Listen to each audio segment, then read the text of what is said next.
Hello, this is an informative DVD referring to the Toyota Camroad Zill motorhome. It's a 3-litre diesel. It's automatic, air-conditioned, power steering, power window and central locking in the cab. It does have a second air conditioner system in the motorhome part, so you can run a dual air conditioner while you've got the engine running. This particular one model has a 120 watt solar panel on the roof, and on a day like today we are experiencing roughly 6 amps off the sun, so it's a great way to boost your house batteries. This one here, I'm just going to explain some of the outer features, some of the storage lockers, what they do.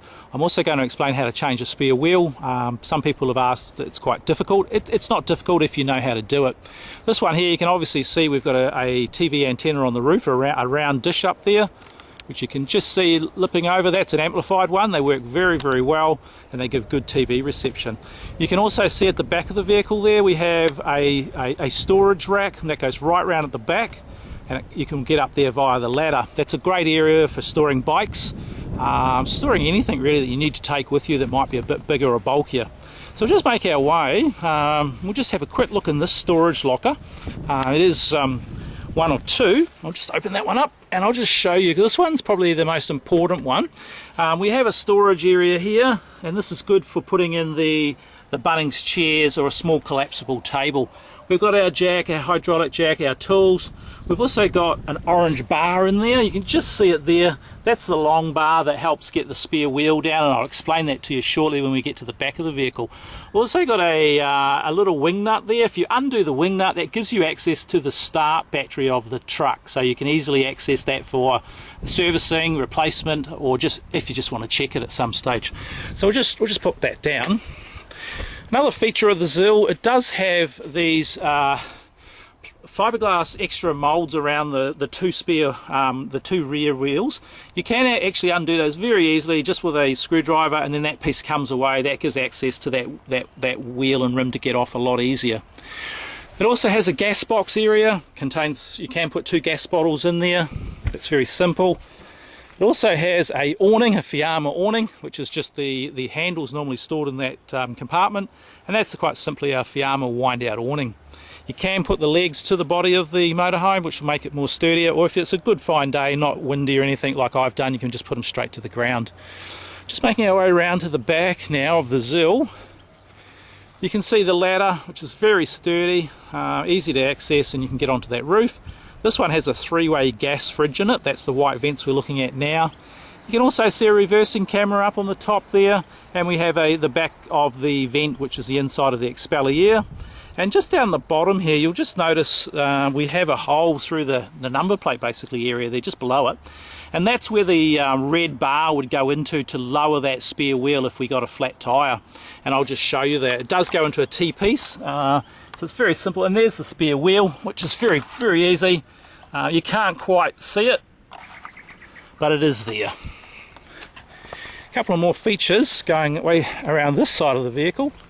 Number one, the Zill has a door on the toilet area here. It's an access hatch. It serves as 2 functions. Number one, you can obviously get the toilet cassette out for emptying when it's full, but the other option is the shower handpiece, the wand, can actually be taken outside. And the reason for this is you can shower the kids outside if you've been at the beach, or if you just want to shower outside for some reason. You can buy a tent that would attach to the side of the vehicle. I believe it's a type of super cheap auto, what we call a shower tent.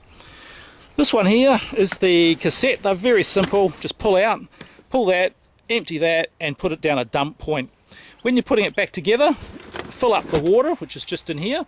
Usually you're holding roughly about 25 litres, and you drop a few of your sachets, smelly sachets, in the grey water, and fill up the fresh water also with some smellies as well. Just making our way around. Obviously we've discussed the spare wheel, how to change that. That's the fresh water. The fresh water, as we said, it holds 90 litres. That's the back of the hot water system. The hot water system does hold 22 litres of hot water, so it's separate to the fresh water. Just down below, this is our grey water area. So if you just pop down, you can just see here, there's actually a little area here, and that's got a pulling system on it there, just here, where we can pull it out like that. and that's to release the grey water. The grey water holds 70 litres, and that should be released every couple of days. If you're travelling, it's a good idea to release it and let it go. It gives you better fuel economy, and you don't really need it anyway. We've got our power inlet on this side. We've also got another hatch, and I'll just explain that hatch to you, what this function of this one is for. Number one, obviously that's the diesel filler, and you need the driving ignition key to unlock and lock that.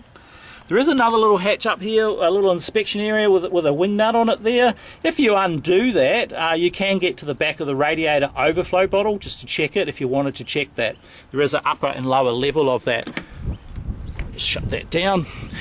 And just making our way around to the front and into the cab, we'll just show you another feature of the Camroad. Most of your servicing on this particular vehicle is done underneath the vehicle because it is a light commercial truck. However, if you do want to get into the engine bay, there is an area here, and once again it's just a simple matter of undoing that wing nut, and you can get straight in there, and you can just see, I can check my oil, I can check most things there, and there's the yellow dipstick just there. It's very simple and very easy. That'll conclude the outer DVD, and we'll do an inner one very shortly on the Camroad. Thank you.